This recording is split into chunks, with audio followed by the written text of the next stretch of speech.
శ్రీమాత్రే నమః.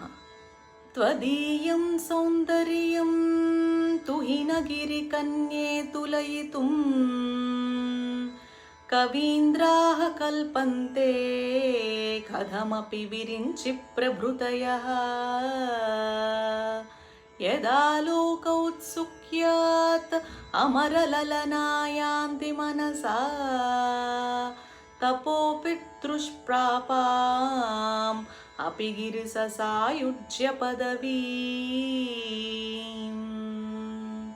భావం: అమ్మా హిమాద్రిసుత, నీ సౌందర్య సందర్శన ఎలా ఉందంటే, అత్యంతం శ్రమించి చతుర్ముఖాది కవిపుంగవులు నీ సౌందర్య సామ్యానికై కల్పనలు చేస్తున్నారు, కానీ అవి చాలవు. తపస్సు వల్ల కూడా సాధ్యం కాని శివసాయుజ్యాన్ని అప్సరాంగనలు మానసిక భావన చేయుచున్నారు. భవదీయ సౌందర్య సందర్శన మాత్రమున తాము నీకంటే చాలా తక్కువని తెలుసుకొనుచున్నారు.